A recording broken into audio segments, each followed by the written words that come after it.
Welcome to YOUCANIC. Today here on YOUCANIC we have a 2012 Subaru Impreza 2.0 liter motor in it, and we have our check engine light is on.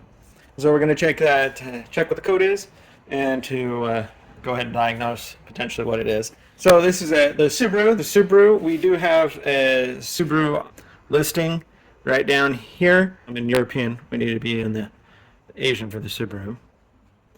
So you have your Subaru listing here, but if you hit that one, for whatever reason, your scanners, unless they're specific to Subaru, a lot of times they won't read the ECU or the TCM, the transmission control module.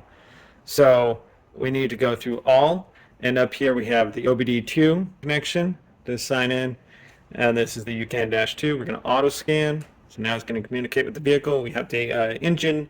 Well, we have the key on in the run position with the engine not started, and then we have the brands to select. We're going to select the Subaru. We have our check engine light is on. We're going to hit OK, and then we're going to check out the ECM because that's what we want to look into. Then the trouble codes, and these are the current ones and pending ones.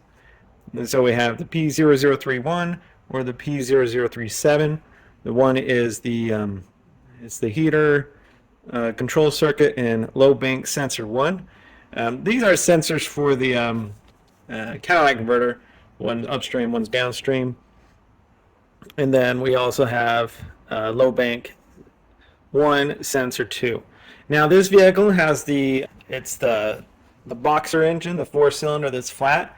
And it says bank 1, bank 2. I mean, you'll see a bank 2, but it's only the side of the engine. Because we have the exhaust, the V exhaust comes down the bottom and it connects together, and so we only have really the one bank, versus if you have your standard V6s or whatnot, you'll have 4 different total O2 sensors on your vehicle. So let's go find those sensors and go over the process to be able to replace them. Sensor 1 is your upstream, sensor 2 is your downstream. So the one before the catalytic converter and the one after the catalytic converter. So if we're looking at the vehicle, or if you were sitting in the vehicle, let's say if you're sitting in the vehicle, it's on the right-hand side of the vehicle. Your sensors are straight down in the bottom. You're going to access most of it from the bottom, but we'll just go ahead and remove this cover, or this intake piece, so that we can see from the top what we're looking at. So there's 2 little push clips here. And then once you remove those, you'll be able to pull and remove this and set that aside. And so you see there, that green wire goes in. That is your upstream O2 sensor right there. And then your downstream O2 sensor is right straight below here. The upstream we can get fairly easy with a decent long extension to be able to remove that portion from the top. And the bottom, the downstream one, you're able to get access to it from the bottom. You still need to go down from the bottom to be able to undo the electric connectors for both of them. If you've got just one going bad, it'd be highly recommended to replace both of them. If you've got both going bad or giving you bad readings, that's when you would be more on the option that the catalytic converter might be plugged up and not giving the proper readings out of it. So, and you can go the route if you want to replace just the sensors, if you feel it's only just the sensors, or replace the catalytic converter and transfer your sensors from the old one, or replace all new catalytic converter and sensors. What a lot of people do, but like I said, there's a couple times maybe you don't want to spend that extra money if you don't need to. All right, so we're going to go down from below and we're going to unhook the electric connectors that connect to that, and then be able to go through the process to be able to remove the O2 sensors. All right, so down here from the bottom, we're going to see your catalytic converter and sensor. This is your downstream sensor, and your upstream sensor is right back up here.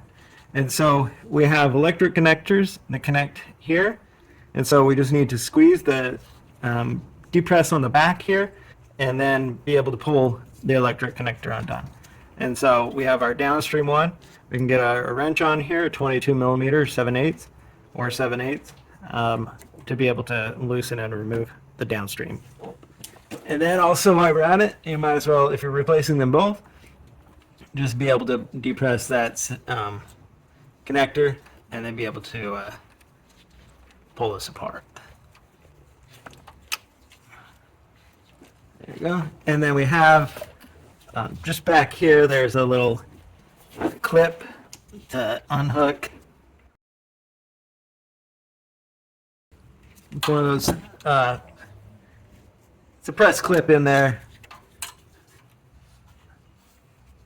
right there, that is to hold the wire off so it doesn't melt with the heat from your catalytic converter.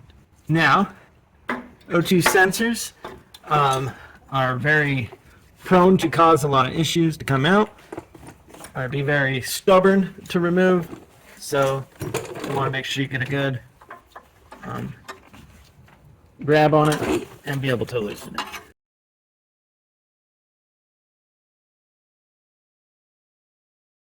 There we go. So that is your downstream O2 sensor removed for the replacement. So you would just get a new one of the same fashion. It may or may not have this little shield piece on it. If it doesn't, it's not a big worry, but it is nice to have it if you do.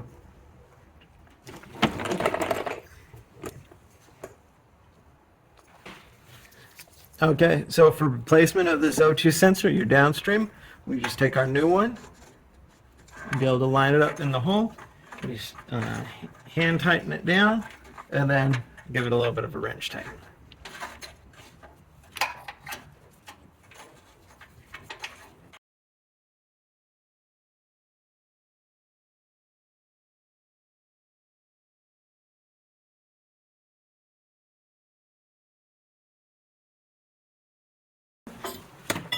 All right, so that's tightened up. And then for the downstream, the last thing is just to line up your electric connector and reconnect that. Nothing else that needs to be done on that. Now, for the upstream one, it's right up in here. Let's see if we can get the wrench on it where it's at, which doesn't give us a whole lot of space in there. So we might do the method where if you got a long enough extension, and the socket with the slot up the side for oxygen sensor removals and to install, we'll use this. We've got that one, or you've got a different design. They're both about the same. This one's an offset, and this one will go right on top of it. And so we'll do that to be able to break this loose, break it loose from up top where we have a bit more space. Maneuverability inside there. Okay, so you're going to see down in there, we're going to drop this long extension down in there.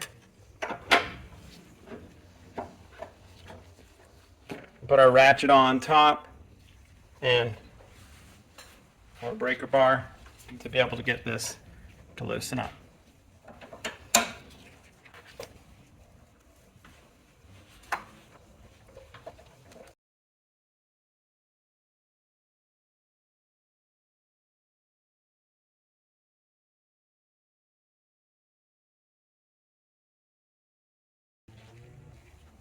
All right, so we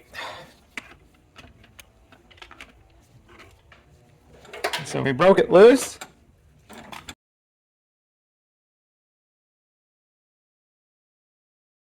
Okay, so the upstream O2 sensor has been broken loose with our long extension and the socket on there. Just be able to get down now. Should be able to either go down from below or just reach your arm down in here and be able to spin this out. And then that is the removal of our upstream O2 sensor for the replacement. All right, so to reinstall your O2 sensor, same method, just be able to take the new one and install it down in there. Whether you do this part from up top, there, basically hand snug, and then be able to tighten it up.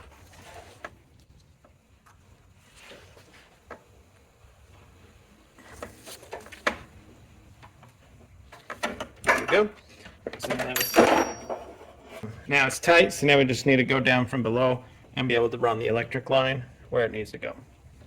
All right, so we have our electric line here from our O2 sensor, the upstream one. We have our electric connector right there.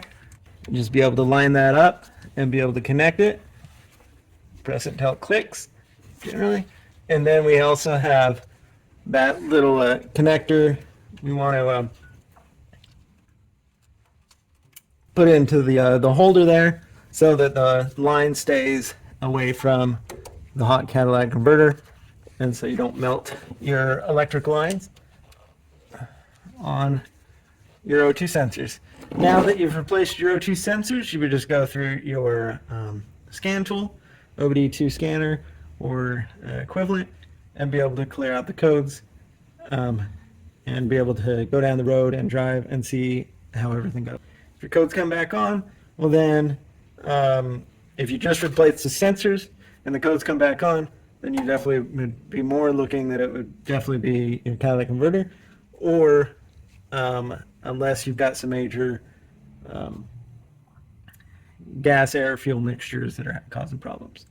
But then you'd replace your upstream, downstream O2 sensors on your 2012 Subaru Impreza with a 2.0 liter motor in it.